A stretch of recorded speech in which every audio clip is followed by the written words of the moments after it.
Hello friends, so today in this video we're going to discuss the first 4 problems, or actually all the problems from the latest LeetCode bi-weekly contest 51. So let's start.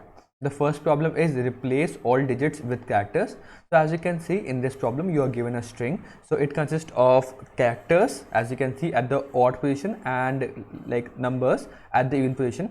So what you actually have to do here is you have to form a string such that you have to replace the number with actually a character which is actually like the previous character is shifted one place. So as you can see the character is written down the same, but 1 is replaced by the previous character shifted one place. So previous character shifted by one place, it will become B. So as you can see, so C shifted one place, it will become D. So the characters are they are placed the exact same, but the numbers are actually they are replaced with another character. The previous character shifted that much time. So you just have to, like, it's very simple. Just if the character, so if it is on the even position, it is actually character, so just place that character. If it is odd position, then take the previous character and add into that character how many times we have to shift. So we have to convert the ith character into the number itself, so we are just converting it into number and then adding that number to that character and typecasting it into character again, so that will be the character itself, and you just append it to answer, and that's the answer. It's very simple. The second problem is seat reservation manager.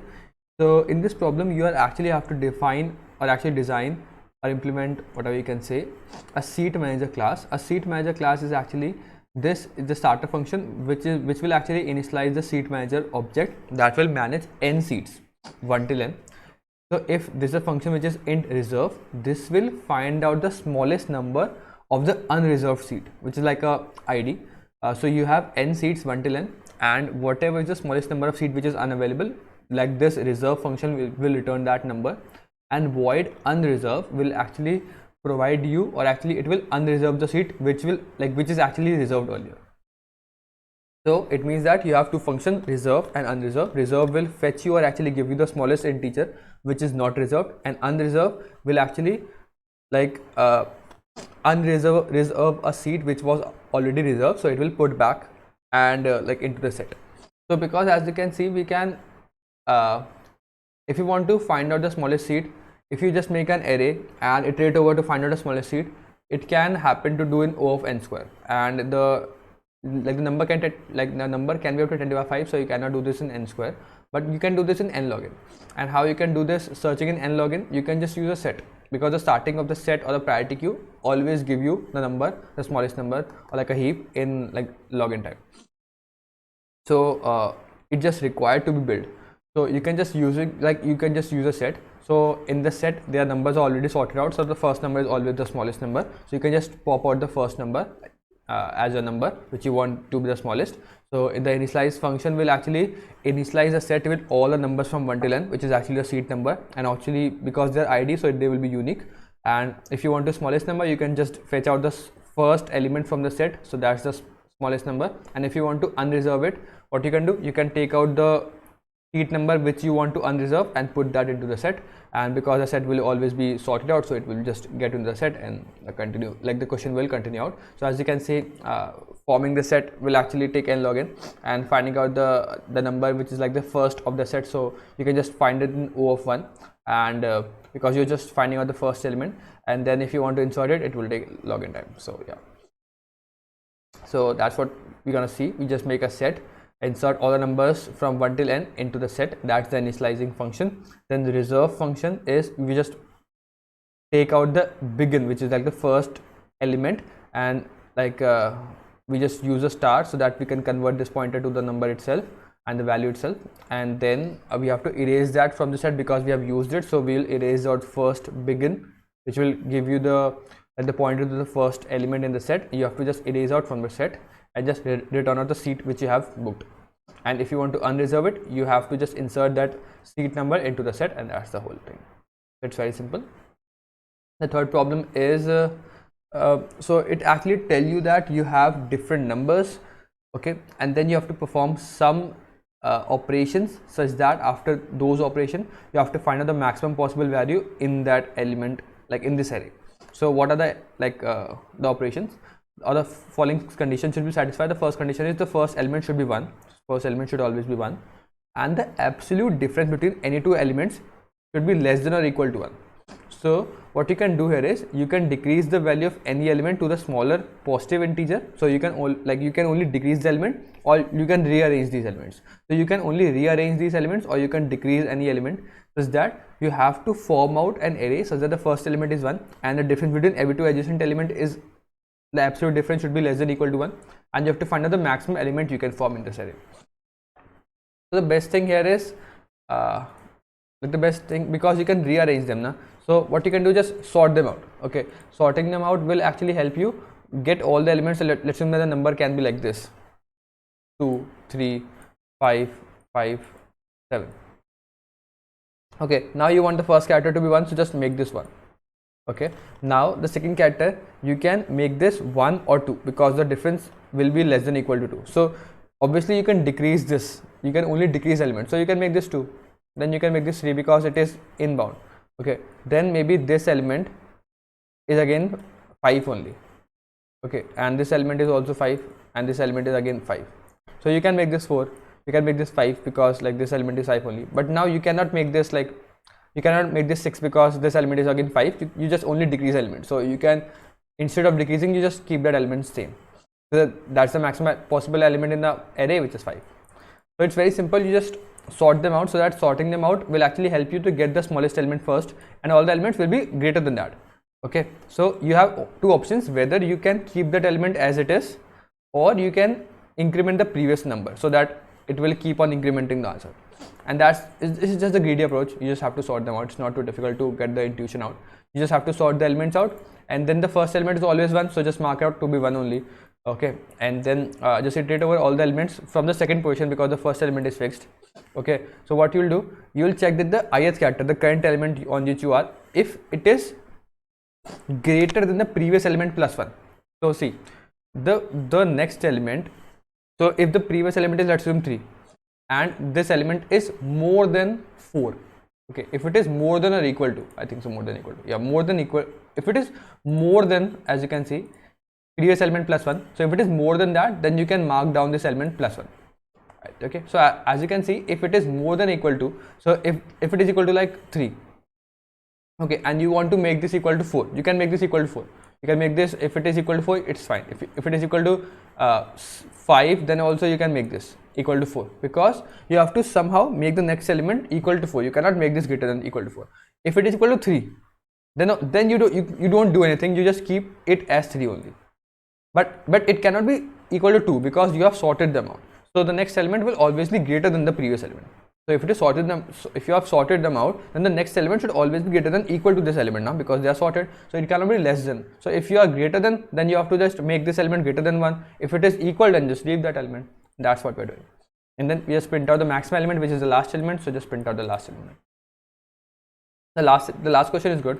It actually tells you that you have, so I'll draw it out. So it actually tells you that you have, like you are in a hotel, and this hotel has different rooms. Okay, so like different, I'm just drawing out different circles to define different rooms. Every room has some ID. Let's assume that this is 1, 2, 3, 4, 5, 6, 7, and every room also has a size. So let's assume that this room can hold a maximum of 1 person. This can hold 2 persons. This can hold like 5 persons. This can hold 10 persons. This can hold 20 persons. This can hold, let's assume 4 persons, and this can hold, let's assume 7 persons. So these are actually their holding capacity. Okay, whatever room is there, so there is a holding capacity and there is some ID. So what you are actually given in this problem is, you are given this room array, which actually tells you the room ID of every room and the size it can hold. Then you have k queries. Every query is actually given you preferred j and minimum size. Minimum size will tell you that, okay, let's assume that I check into this room and I want a room of at least 10 people. So I want that, okay, I want a room of at least 10 people. So these rooms are already excluded out. Only these 2 candidates are remaining. Now among these 2 candidates, I also want a preferred number. So let's assume that I want a number to be 10. I want that my ID should be equal to 10. But obviously that it is not always possible that the IDs are here are, as you can see, 4 and 5. So what I will do here is, I will find out a ID which is close to my preferred ID. So this is preferred ID. So you are actually given some k queries. You actually have to find out, you are actually given k queries, and each query you are given minimum size. What is the minimum size? Like it should be at least this number of size. of that room and also preferred ID. So you have to find out the closest room which has this ID, and it should be greater than or equal to this minimum size. Okay, and if they are tie, then you have to take the smallest ID, and if there is no answer, then you just have to print out -1. So maybe I want a room of 100 size and there is no room of 100 size, so just return out -1. So now how you can solve this problem out? I first thought that, okay, if I want to solve this problem out, I have to sort them according to their sizes. So I have to first get out all the sizes out. Okay, so that if I get all the sizes out, then I can easily sort them out, or like find it out. So what you can think, okay, if I just sort all the numbers according to their ID, like their sizes out. So let's assume that this is the sizes 1, 2, 2, 3, 3, 4, 4, 4, 5, 6. Let's assume that these are the different sizes. Now if I want a room greater than or equal to 3, then obviously I will just find out that, okay, I will just find out the first occurrence of 3, and all the elements greater than that will be like my proper, like they can be my possible candidates. So I just sort the whole elements out and find out the first occurrence of 3. Then all elements from this to this are actually my possible candidates, and these have different keys. Okay, then the problem is I cannot just like O of n iterate over all the keys and just find out my answer. That's my like bottleneck. I cannot able to solve that out. But then I actually pretty much understand that, okay, what I can easily do in this problem is I can use a lower bound, because lower bound in C++ is actually like giving me the closest number. But for that I have to somehow sort the keys also. If I have sorted the keys, then only I can get this. So then what I thought, okay, can I put them into some data structure so that it is sorted? Okay, so if I want to sort them out, I can put them into set, because I can use lower bound finding out the closest number in a set also. Okay, but if I put them into set, then I have to create the set again and again. Then it is also very difficult. So instead of creating a set again and again, why not just like sort the queries out, like queries also. So if I sort the queries, so if you can see that, let's assume that in the starting these are like the rooms, okay, if they are the rooms, and if I sort the rooms according to the number but in the opposite order, so like the rooms are here like this, 6, 5, 4, 4, 4, 4, okay, 3, 3, 2, 2, 1. These are the opposite sorted, so like there are also IDs, but these are the rooms which are sorted, okay, according to their sizes out. Now let's assume that my queries are also sorted. I have to again sort my queries. So if I sort my queries out, then what you can observe here is, let's assume that I want a house of, or if I want a room of size 100, I will make a set which will keep track of what is the number of rooms I can get till now. Okay, so as you can see, I will make a pointer j also, marking out at the first point. Okay, so as you can see, my maximum room is 6. Can I get a house of, like, can I get a room of 100? No. So the answer will be -1 for this, and I will actually have the ID for which query this is. So I will put that particular -1 into that position. So I have to also store the ID, because I've sorted them out and I want to like put the into the same position, so I can also put them out. So I will also store the queries with the ID, so that I know that this is the third query, so I will put -1 at the third position. Now let's assume that the next query is 5. So I will do a while loop and put all the IDs till I hit a 5, because as you can see now, room of size 6 is fine with me, because I want a room of 5. So this is fine. I will put this ID, this room number ID, into the set. Let's assume it is I1. Then I will go to the next. This room is also fine with me. I will put I2. I will go to the next room. This room is not fine with me, but my j will remain at this point, so that in the next query, because the queries are in decreasing order, in the next query maybe I want these rooms also, but till now these rooms are fine with me. I can use these rooms to find out my valid answer. So now I will do a lower bound to find out the closest ID. Okay, so now this set will only have the different IDs which I want, and among these IDs I have to find out, because these ID till now is actually consisting of only the IDs which are having rooms greater than or equal to 5. Okay, I hope you get the point. So if these IDs are used, I can just do a lower bound over these IDs and find out a particular ID which is closest to my ID. So you're just doing a binary search and just finding out that ID. Okay, if you find out that ID, then what you can do, just find out that answer and put that into the particular ID ID position, like query position. Okay, then my next, let's say the next is 3. I want a size of at least 3. So my set consists of all the IDs of at least 5 now. So I will put this. Okay, now I put this ID because this 4 is greater than 3. So it means that okay, this is also a valid candidate. So I will put this I, this I, this ID, this ID, this ID, and this ID, this ID. I will put all of these ID in set. So now because this is actually the set is growing out, but because the query is also sorted according to their size, I will only get a query of this or smaller size.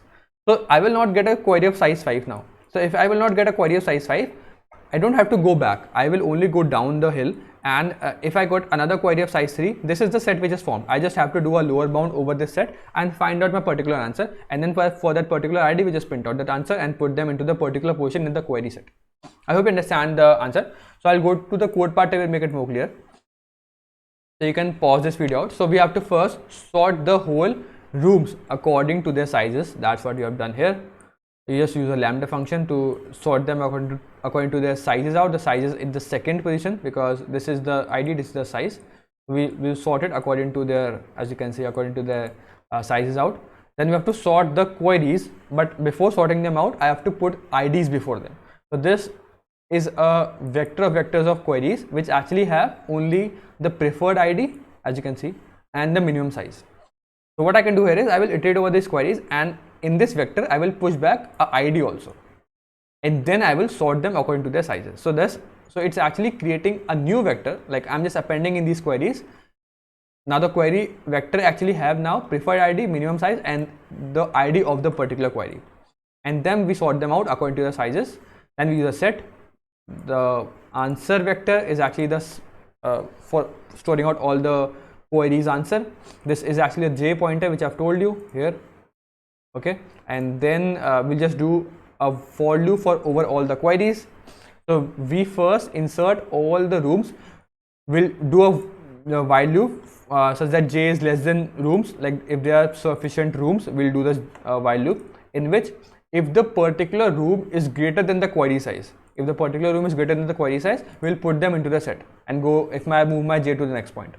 Then in the end, we'll check that, okay, if there is some, so when there exists no answer, if the set doesn't have any element, which means that there is no room for this particular set, because set consists of all the IDs. If the set size is 0, then obviously there is no ID. So we just print out -1 for that particular query, and that particular query ID is the third attribute.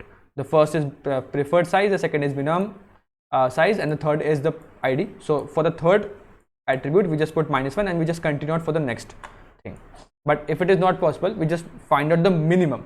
So the thing here is, if you know lower bound is actually always giving you a number which is greater than or equal to that number, like your number. So let's assume that if the numbers are, let's assume 39 and 43.